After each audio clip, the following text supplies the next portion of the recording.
अस्सलामु अलैकुम वरहमतुल्लाहि वबरकातुहू। मोहतरम भाइयों, बुज़ुर्गों, दोस्तों, ये हमारा इस्लाही मुआशरा का 1322वां सबक है। मोहतरम दोस्तों, 1993 यानी 1993 पानोली तालुका अंकलेश्वर ज़िला भरूच, जामिया हमीदिया पानोली, हम लोग उस मदरसे के बिल्कुल इब्तदाई तालिब इल्म, यानी हम लोगों से ही उस मदरसे की बुनियाद पड़ी थी। तो एक दिन मगरिब की नमाज़ के बाद में हम लोग अपना पढ़ते बैठे हुए थे और हमारे उस्ताद मोहतरम हज़रत मौलाना कारी इदरीस साहब फलाही टोपिया, वो हमारा ही एक साथी था, सिद्दीक़ हथौड़ा। अब हो सकता वो सिद्दीक़ हथौड़ा जो है बहुत बड़े आलिम दीन बन गए होंगे, मुफ्ती साहब बने होंगे। माफ़ करना अगर मैं बेअदबी के साथ आपका नाम ले रहा हूँ, लेकिन चूँकि उस ज़माने में वो हमारे साथी थे, तो वो जो सिद्दीक़ हथौड़ा था उसको हमारे उस्ताद मोहतरम जो है क़िरत की मश्क़ करा रहे थे। हम लोगों को पता चला कि भाई इशा की नमाज़ के बाद में गाँव के अंदर यानी पानोली गाँव में एक जलसा आम है और हज़रत कारी तैयब साहब रहमतुल्लाह अलैह, साबिक़ मोहतमिम दारुल उलूम देवबंद के फ़र्जंद अर्जुमंद हज़रत मौलाना असलम साहब, साबिक़ शेखुल हदीस दारुल उलूम वक्फ़, और मुझे बड़े गम के साथ अब उनके नाम के आगे भी रहमतुल्लाह अलैह कहना पड़ रहा है, क्योंकि 4 साल पहले उनका भी इंतकाल हो गया।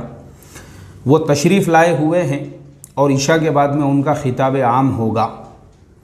हम लोगों के अंदर एक खुशी, मतलब कि मौलाना असलम साहब गाँव में आए हुए हैं और हम लोगों को भी जो है उनका दीदार नसीब होगा, उनकी ज़ियारत होंगी, उनके मजलिस में बैठने का मौका मिलेगा। लेकिन फिर आपस में थोड़ा सा डर पैदा हुआ। बोले यार अपन अगर वहाँ पे जलसे में जाएंगे तो कहीं कारी इदरीस साहब नाराज़ ना हो जाए, क्योंकि मैं आप लोगों को बताऊं, हम लोग हमारे उस्ताद मोहतरम कारी इदरीस साहब से इतना डरते थे, लोग बादशाहों से भी उतना नहीं डरते होंगे जितना हम कारी साहब से डरते थे। और मैंने तो उनके पास में हिफ्ज़ कुरान पढ़ा हूँ। मुझे अगर कोई पूछे कि उनकी शक्ल व सूरत कैसी थी, मैं नहीं बता सकता आपको, इसलिए कि हम लोगों में उतनी मजाल, उतनी हिम्मत, उतनी डेरिंगी नहीं थी कि हम उनकी आंखों में आंखें डाल के बात कर सके। ऐसी मुंडी झुका के हम लोग सबक सुनाते थे, मुंडी झुका के हम लोग सबक पारा सुनाते थे, मुंडी झुका के हम लोग जो है जो कुछ भी पढ़ना है या बात करना है वो सब मुंडी झुका के, वो हमको सज़ा दे रहे हैं तब भी हम ऐसी मुंडी झुकी भी रखते थे। मतलब हम लोगों में उतनी हिम्मत ही नहीं थी कि अपने उस्ताद मोहतरम की आंखों में आंखें डाल के बात कर सके। और वाकई में भी ऐसे उस्ताद हमको मिले, उनकी तालीम मिली, उनकी तरबियत मिली। मैं रोज़ाना मगरिब की नमाज़ के बाद में सूरतुल यासीन पढ़ के, ये मेरा रोज़ का मामूल है, अपने वालिदैन के लिए, अपने तमाम असातिज़ा के लिए, हमारे तमाम अकाबिर के लिए, जितने लोग अल्लाह के रास्ते में निकले हुए हैं उनके लिए, उम्मत मुस्लिमा और आम मुसलमानों के लिए मैं रोज़ाना जो है मगरिब के बाद का मेरा मामूल है ये दुआ का। मैं अपने ऐसे तमाम असातिज़ा के लिए दुआ करता हूँ। ख़ास तौर पे अल्लाह उनको लाखों करोड़ों जज़ाए खैर अता फ़रमाए। उन्होंने वाकई में भी ये तरबियत, ये लाइफ का जो डिसिप्लिन है, ये सारी चीज़ें हमको सिखाई उन्होंने। तो बहरहाल हम लोगों में तो उतनी हिम्मत थी ही नहीं कि हम लोग उस जलसे में पहुंच जाते और कारी इदरीस साहब को पता चलता तो पता नहीं उनका रिएक्शन क्या रहेगा। फिर आपस में मुज़ाकिरा ये हुआ, यार हमारे कारी साहब ख़ुद अपने को जो नसीहत करते हैं तो उसमें बार बार ये बात बतलाते हैं कि अल्लाह वालों की सोहबत में बैठना चाहिए, अल्लाह वालों की किताबें पढ़ना चाहिए, अल्लाह वालों के वाक़ियात पढ़ना चाहिए, और अल्लाह वालों से जितना भी हमारा रब्त रहेगा, ताल्लुक़ रहेगा।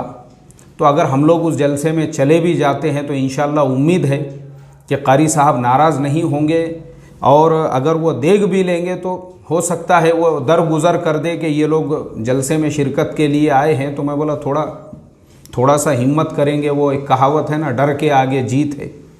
चलो मैं बोला आज थोड़ा रिस्क ले ही लेते हैं। तो मैं और मेरे जो चंद साथी थे हम लोग पहुँचे उस जलसे के अंदर। अब मुझे याद है आज तक, मैं आपको 1993 की बात बता रहा हूँ। हज़रत मौलाना असलम साहब ने तकरीबन 2 से ढाई घंटे उस मजलिस में ख़िताब फरमाया, और वह कंप्लीट ख़िताब, मुकम्मल बयान सिर्फ़ और सिर्फ़ एक ही उन्वान के ऊपर था, और वो था गीबत। गीबत से बचना, गीबत की बुराइयाँ। गीबत कितना बड़ा गुनाह अज़ीम है और गीबत की वजह से अनवारात जो क़ल्ब के, चेहरे के कैसे ख़त्म हो जाते हैं, वो सारी चीज़ें उन्होंने एक हज़रत हसन बसरी रहमतुल्लाह अलैह का वाक़या सुनाए थे, वो भी मुझे मेरे जहन में है अच्छी तरह से। बहरहाल हज़रत मौलाना असलम साहब का वो 2 से 2.5 घंटे का जो बयान था, वो पूरा क्या पूरा मुकम्मल बयान सिर्फ़ और सिर्फ गीबत की नकीर और गीबत के बारे में ही था कि इससे बचना चाहिए। मेरे मोहतरम दोस्तों, मैं आपको ये वाक़या इसलिए सुना रहा हूँ क्योंकि ये हमारे बड़े थे, ये हमारे अकाबिर थे जिन्होंने हमको ये तालीम दी, ये तरबियत दी और ये सिखलाया था कि गीबत बहुत बड़ा गुनाह अज़ीम है। कुरान पाक में मुस्तकिल अल्लाह तबारक व तआला ने गीबत है, चुगली है, तोहमत है, बहतान है, मुस्तकिल सूरतुल हुजरात के अंदर पूरा क्या पूरा एक रुकू उसके बारे में नाजिल फरमाया। अल्लाह के नबी सल्लल्लाहु अलैहि वसल्लम ने गीबत करने वाले चुगलखोरों के बारे में बचपन से वह हदीसें सुनते आ रहे हैं, ला यदखुलुल जन्नत क़त्तातुन बोल के। चुगलखोर, गीबतखोर, तोहमत लगाने वाले, बहतान लगाने वाले, और वो फ़ज़ाइल आमाल के अंदर बचपन से सुनते आ रहे हैं कि किसी पे तोहमत और बहतान लगाने वाला वो ऐसा ही है जैसा अपनी हकीकी वालिदा से 70 मरतबा मुँह काला करने वाला। अल्लाह हिफाजत फरमाए मेरे मोहतरम दोस्तों। ये सारी खबासतें, ये सारी बातें बचपन से सुनते आ रहे थे, लेकिन ये पता नहीं था कि एक ज़माना ऐसा भी आने वाला है कि लोग उसी गीबत को मस्जिदों के मिंबरों पे और मसनदों पे बैठ कर बयान करेंगे। मैंने देखा, कुछ वीडियोस देखा मैंने, एक साहब का भी वीडियो मैंने देखा जो मस्जिद के मिंबर पे बैठ के और कसम खा के कि मैं मस्जिद में बैठा हुआ हूँ और मस्जिद के मिंबर से ये बात कर रहा हूँ। वाह रे वाह! वाकई में भी यार उस इंसान की डेयरिंग देखकर और उसका निडरपन देखकर अल्लाह की ज़ात से, क्या है अल्लाह तूने जिस गीबत को हराम किया, नाजायज़ करार दिया, मैं उसको मस्जिद के मिंबर पे बैठ के बयान करूँगा। नऊज़ बिल्लाहि मिन ज़ालिक। वो इंसान अपने अमल से इस बात का ऐलान कर रहा है। मैंने वो गीबत सुना, पहले तो यानी मुझे जो है पहले तो एकदम से मेरा दिल जो है अल्लाह के खौफ से कि आए अल्लाह ये कैसा निडर इंसान है, ये मस्जिद के मिंबर पे बैठ के गीबत बयान कर रहा है। ये वो गीबत जिसके बारे में हम लोग बचपन से सुनते आ रहे थे कि गीबत नहीं करना चाहिए, गीबत इतना बड़ा गुनाह अजीम है, मस्जिद के मिंबर पे बैठकर गीबत भी बयान कर रहा है, तोहमत भी लगा रहा है। मस्जिद का वो मिंबर जो सिर्फ और सिर्फ इसलिए था कि मस्जिद के मिंबर पे बैठकर आप लोगों को कुरान की बातें सुनाते, हदीस की बातें सुनाते, सहाबा इकराम के वाक़िया सुनाते। ये कैसा ज़माना आ गया कि लोग हसद में, जलन में, आपस की दुश्मनियों में ऐसे अंधे हो चुके हैं, अंधे।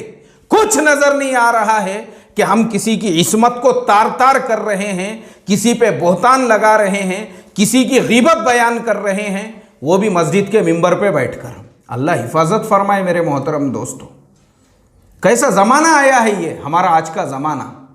लोग गीबत करने को डर नहीं रहे हैं और वो भी मस्जिदों के मिंबरों पे बैठ बैठ कर गीबतें, चुगलियाँ, तोहमतें और बहतान बयान कर रहे हैं। और हैरत है इस बात के ऊपर कि जहाँ मिंबर से गीबतें बयान हो रही है, वहाँ पे जो बैठे हुए लोग हैं इतना भी शुऊर और सेंस नहीं है उनके अंदर कि बयान करने वाला गीबत बयान कर रहा है। वो अंबिया के कुर्बानियों के वाक़ियात नहीं सुना रहा, सहाबा के मुजाहिदों के वाक़ियात नहीं सुना रहा, जो सामने बैठे हुए ऐसी मुंडी झुका के अल्लाह अल्लाह, क्या तमाशा लगा के रखे यार। अल्लाह हिफाजत फरमाए। बोलने वाला गीबतें बयान कर रहा है, कम से कम सुनने वालों में तो शुऊर और अकल होना चाहिए। उसके कंपैरिजन में मैं आपको बताता हूँ, वाकई में भी यार हमको असातिज़ा भी ऐसे मिले थे और हमको बड़े भी ऐसे मिले और हमारे दावत व तबलीग के लाइन से ज़िम्मेदार भी हमको ऐसे मिले। मेरी मुलाकात हुई हमारे हज़रत जी मौलाना साद साहब से और मैंने हमारे हज़रत जी मौलाना साद साहब से मुसाफ़हा किया और मुसाफ़हा करने के बाद में हज़रत जी से मेरी बातचीत होने लगी। तब हमारे हज़रत जी ने मेरे से कहा, बोले देखो अल्लाह की ताकत सबसे बड़ी ताकत है। हज़रत जी ने मेरे से पूछा पहले कि पहले ये बताओ हम इंसान हैं, हमारी ताकत बड़ी है या अल्लाह की ताकत बड़ी है? मैं बोला हज़रत ताकत तो अल्लाह की बड़ी है, ताकत तो फरिश्तों की बड़ी है। बोले बस हमारा काम ही नहीं है किसी का मुज़ाकरा करना, किसी के बारे में बात करना, किसी के बारे में कौन क्या कर रहा है, क्या प्लानिंग में है, क्या साजिशों में है, वो छोड़ देने का उसको उसके हाल पे। अल्लाह की ताकत सबसे बड़ी है ना, अपने से भी बड़ी अल्लाह की ताकत है, फरिश्तों की भी ताकत है, छोड़ दो उनको उनके हाल पे, अल्लाह ताला उनको देख लेंगे।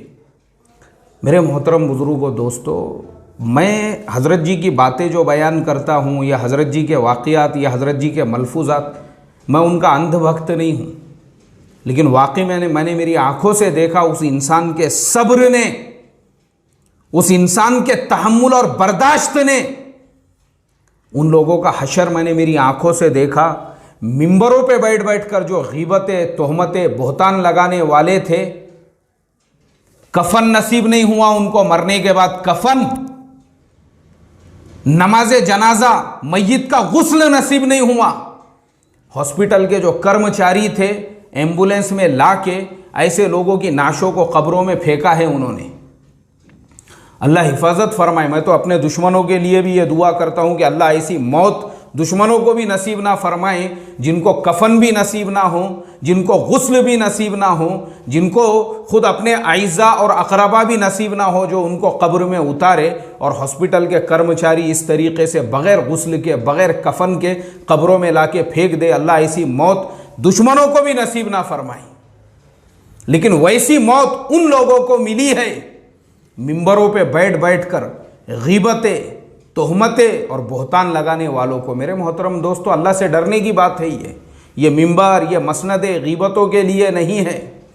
तो ये पूरा वाक़या मैंने जो आपको पानोली 1993 से शुरू करके यहाँ तक लेके आया हूँ, सिर्फ़ और सिर्फ ये समझाने के लिए हमको हमारे बड़ों ने जो सिखाया है उस पर अमल करना है। हमको अपनी ज़ुबानों को गीबत से दूर रखना है, हमको अपनी ज़ुबानों को तोहमतों से दूर रखना है, हमको अपनी ज़ुबानों की बोहतान और ये सारी खबासतों से हिफाजत करना है। हमको किस पे अमल करना है?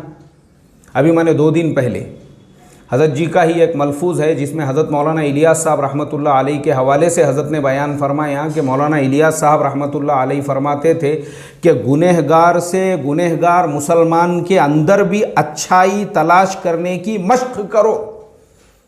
गुनहगार से गुनहगार मुसलमान में भी, जुमला याद रखो, गुनहगार से गुनहगार मुसलमान में भी अच्छाई तलाश करने की मश्क करो।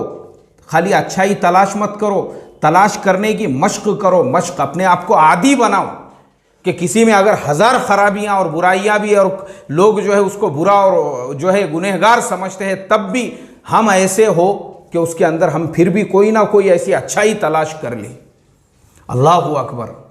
वाकई में भी मोहतरम दोस्तों, हमारे बड़ों ने तो हमको ये सिखाया कि गुनहगार से गुनहगार में भी अच्छाई तलाश करने की मश्क करो। और ये कैसे निडर लोग होंगे जो अपने वक्त के अल्लाह वालों के, और जो लोगों ने अपने आप को दीन के काम के लिए वक्फ कर दिया, पूरी ज़िंदगी दीन के लिए जिन्होंने लगा दी, उनके अंदर भी ये बुराइयां तलाश करने में लगे हुए हैं। अल्लाह हिफाजत फरमाए भाई, ऐसा डेरिंगबाज बनने से और ऐसा अल्लाह से निडर बनने से अल्लाह हिफाजत फरमाए। और वह हशर होने से कि मय्यत को कफन और गुस्ल और नमाज जनाजा भी मुयस्सर ना हो, अल्लाह हिफाजत फरमाए, अल्लाह हिफाजत फरमाए, अल्लाह हिफाजत फरमाए। इसी बात पे अपनी बात को ख़त्म करता हूँ। अल्लाह हिफाजत फरमाए। अस्सलामु अलैकुम वरहमतुल्लाहि वबरकातुहू।